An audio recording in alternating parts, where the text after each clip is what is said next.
लोकसभा चुनाव के बीच voting percentage को लेकर घमासान छिड़ा हुआ है। विपक्ष ने चुनाव आयोग पर कई तरह के गंभीर सवाल खड़े किए हैं। इसी बीच आज सुप्रीम कोर्ट में बूथ वाइज वोटर्स का डाटा सार्वजनिक करने के मामले पर सुनवाई हुई है।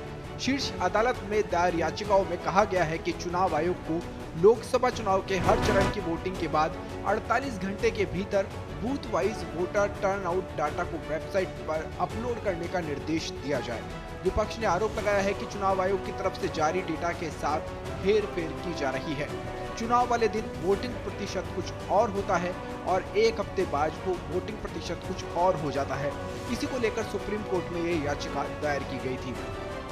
सुनवाई के दौरान चुनाव आयोग की तरफ से पेश हुए वकील मनिंदर सिंह ने कहा कि 26 अप्रैल को सुप्रीम कोर्ट ने याचिकाकर्ता एडीआर की एक याचिका खारिज करते हुए विस्तृत फैसला दिया था। उसकी जानकारी छुपाकर 9 मई को नई याचिका दाखिल की गई है।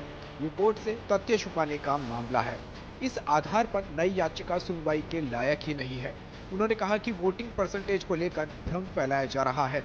वो वोटर्स को मतदान नहीं करने के लिए प्रेरित करेगा। लोकसभा चुनाव के दौरान लगातार चुनाव आयोग को बदनाम करने का प्रयास भी किया जा रहा है। स्थापित कानून के मुताबिक फॉर्म 17C को ईवीएम वीवीपैट के साथ ही स्ट्रांग रूम में रखा जाता है। आरोप लगाया गया है कि फाइनल डेटा में 5 से 6% तक का फर्क है। यह आरोप पूरी तरीके से गलत है और आधारहीन है। चुनाव एक प्रक्रिया है और आयोग को लगातार बदनाम करने की कोशिश की जा रही है। वहीं association of for democratic reforms यानी एडीआर और तृणमूल नेता महुआ मोहित्रा की तरफ से याचिका दायर की गई थी। इस याचिका पर जस्टिस दीपांकर दत्ता और जस्टिस सतीश चंद्र शर्मा की बेंच ने सुनवाई की और निर्वाचन आयोग के वकील ने याचिका का विरोध करते हुए कहा कि याचिका सुनवाई के योग्य ही नहीं है। उन्होंने कहा कि ये कानून की प्रक्रिया के दुरुपयोग का क्लासिकल केस है। देश में इस वक्त चुनाव चल रहे हैं और ये स्तर बार बार अर्जी दाखिल कर रहे हैं।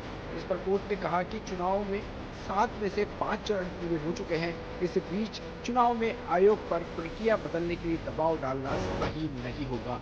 हम इस पर चुनाव के बाद भी सुनवाई कर सकते हैं।